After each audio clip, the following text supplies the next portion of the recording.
근데 지금 현재 사실은 민주당이 네.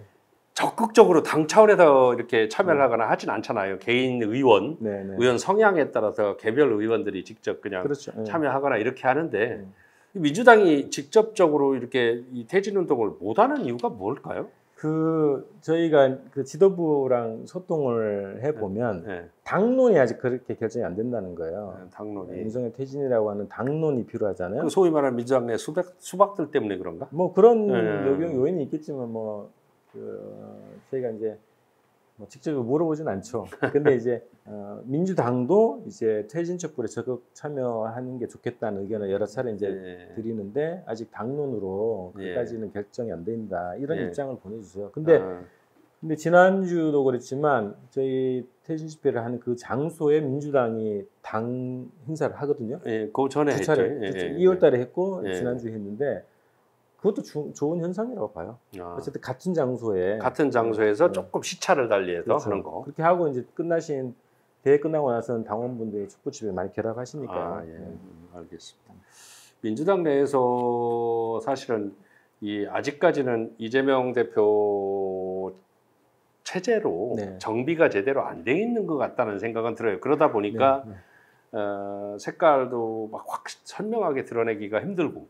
그래서 제가 볼 때는 그래서 내년 총선이 상당히 민주당한테도 국민의힘한테도 중요하지만 민주당한테 더 중요한 선거가 될 거라는 생각이 듭니다. 촛불 집회 오시는 많은 분들이 민주당 당적을 가지고 계시거나 지지자분들이 많으시거든요. 그분들이 그런 요구를 많이 하시는데 답답해 하시는데 뭐 당 내부 문제에 대해서 저희가 이래라저래 할 수 없으니까. 그렇고 이 촛불 행동에서 지금 이렇게 퇴진 행동, 퇴진 집회를 계속 지속적으로 하는데 사실 어떻게 보면은 국민들의 이제 막 전폭적으로 옛날에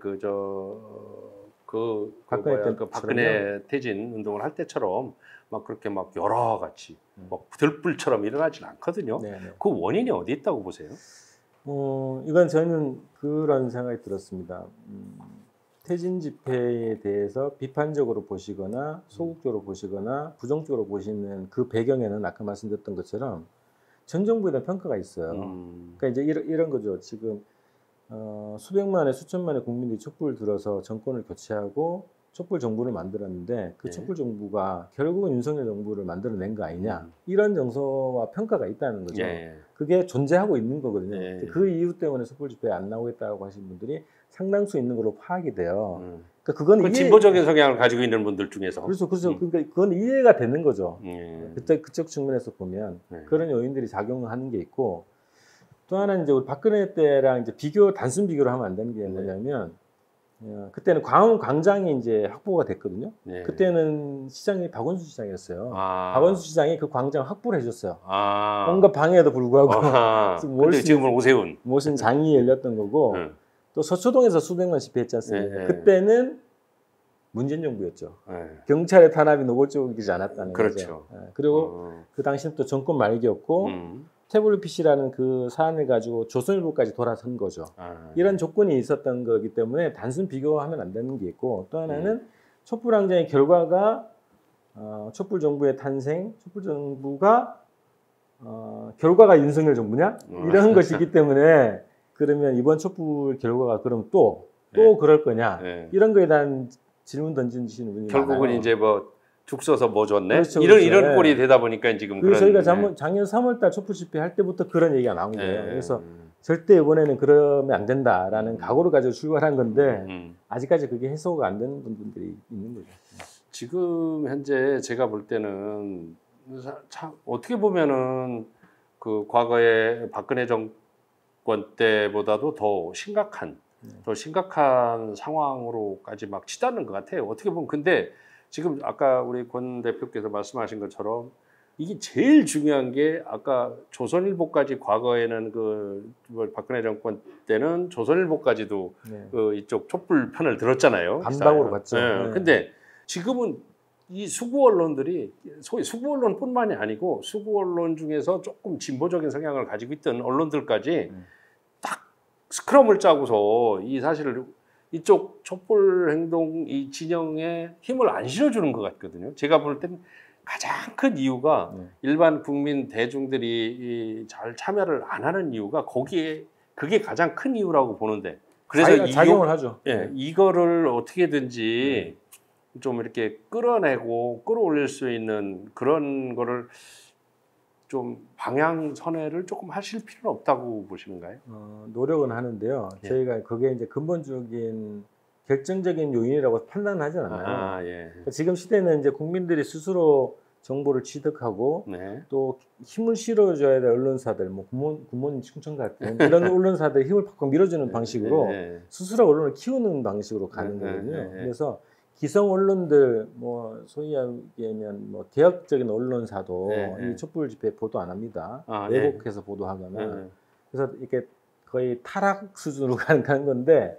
그래서 거기에 기대를 할 건 아니고 그래서 압도적인 힘 자체를 만들어가는 게 우선이고 그거에 따라서 이제 언론이 기회주의적으로 판단하지 않을까 싶은데 그 요인이 뭐 작지 않지만 거기에 또 결정적인 우리가 이유를 핑계를 댈 필요는 없다고 생각합니다. 뭐 핑계라기보다는 하여튼 저는 제가 이제 언론사를 운영하는 입장에서 이렇게 보면은 참 언론들이 소위 말해서 지금 이제 이 언론 환경, 대한민국의 언론 환경이라는 게 이렇게 경제적인 상황, 경제적인 이런 거하고 이제 따로 갈 수가 없지 않습니까? 그러다 보니까 이 지금 워낙 서슬이 시퍼렇고 저는 모르겠어요. 뭐 경제적으로 뭐 누구 우리 굿모닝 충청에 어떤 누가 광고 하나를 보고 있을 것 같다는 생각이 들거든요. 그러겠죠.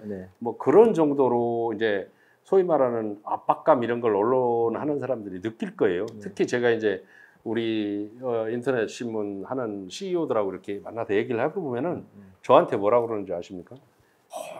무섭지 않냐고 이런 얘기를 해요. 근데 좀 현장에서 같이 하는 그런 이제 조그만 분석 언론이라도 1인 미디어라고 하더라도 자꾸 그런 사람들이 같이 이렇게 힘을 합쳐서 이런 분위기를 만들어 주셨으면 제가 볼 때는 그래야 이제 같이 뭐 눈덩이가 처음에는 주먹만 하지만은 불러 내려가다 보면 눈사람도 되고 뭐 눈사태도 일어나는 거 아니겠습니까? 그래서 저희가 두 가지 방향으로 그 우리 작년 재작년부터 했지만 유튜버들을 굉장히 저희가 연대를 굉장히 중시하고 있어요. 그래서 뭐 진보 유튜브 연대라고 하는 느슨한 형식으로 해서 그분들이 이제 같이 소통하는 채널을 만들어서 하고 있고 그 뭐 민들레라든가 이런 언론사들하고 직접 소통하는 채널을 만들어 가지고 일상적인 소통을 하고 있는 방법. 그걸 어떤 그 아까 얘기한 대로 동시 접속을 해가지고 뭐 그렇죠. 예를 들어 온라인상에서 예를 들어서 뭐 10만 명, 20만 명이 참여하고 오프라인에서도 10만 명 참여하면 그게 50만 명 되는 거 아닙니까? 그러니까 그런 식으로 좀 방향을 설정해서 해주셨으면 고맙겠고요. 알겠습니다. 우리 권 대표님 얼굴 보니까 아스팔트 열에 의해서 얼굴이 많이 상하셨습니다. 제가 좋은 보약이라도 사드렸으면 좋겠는데 한번 힘내셔서 앞으로 좀 계속 이 나라 발전을 위해서 우리 민족 발전을 위해서 좀 힘내주시고요. 오늘 마지막으로 저희 독자들하고 우리 지역 우리 분들한테 한번 당부 말씀이나 또 이제 어떤 앞으로의 방향, 촛불행동의 이렇게 진행 방향 뭐 이런 거 하실 말씀 있으면 해주시면. 지금 이제 47차 이번 주 47차거든요. 지금까지 이게 한국 역사에서도 이례적이었고 촛불 집회 역사에서도 이례적이고 그리고 정권 초기부터 이렇게 촛불이 타오른 사례도 없었는데 이 새로운 역사를 이제 국민들이 다 개척해 오신 거예요. 국민들이 다 성금을 내셔서 촛불 집회를 운영해 오신 거고 유지해 오신 거고 그 강추위에서도 그 비를 맞으면서도 이걸 다 지켜오신 거거든요. 그래서 국민들이 지금 이 판을 주도하고 계신다 이렇게 제가 생각하고 있고 저 집행부는 이런 국민들 어떻게 잘 모실 거냐 이런 거에 항상 고민입니다. 그래서 너무 감사드리는데 아까 이제 언론 환경도 말씀하셨지만 지금 시대는 국민들이 다 주도하는 시기고 자력으로 해야 되는 시대다. 아무도 무슨 어디 기댈 데가 없다는 거예요. 그래서 국민들 스스로 언론이 되고 스스로가 집회를 기획하는 사람, 조직하는 사람, 홍보하는 사람이 되는 시대다 이렇게 생각합니다. 그래서 촛불행동이 이제 그런 방향으로 국민들하고 호흡해서 이 싸움을 계속 벌여 나갈 거거든요. 그리고 저희가 이제 계속 얘기를 합니다만 윤석열 퇴진이 최종 목표는 아닙니다. 퇴진 이후에 다시는 적폐들이 이 권력을 농단하지 못하도록 철저한 적폐 청산, 사회 대개혁을 하는 그런 새로운 대한민국으로 가는 것이 저희 목표이기 때문에 이 운동은 계속된다. 이런 말씀 좀 함께 해주시기 바랍니다. 고맙습니다. 네. 오늘 권 차장님, 권 대표님 네, 정말 감사합니다. 여기 멀리 서울에서 여기까지 내려와 주시고 또 바로 또 올라가셔야 된다 그러는데 다음에 우리 조화준 기자 또 열심히 가서 취재해서 저희도 이 어떤 시스템이 정착되고 변화되는 날까지 함께 연대하겠습니다. 알겠습니다. 고맙습니다. 오늘 고맙습니다. 네, 고맙습니다. 예.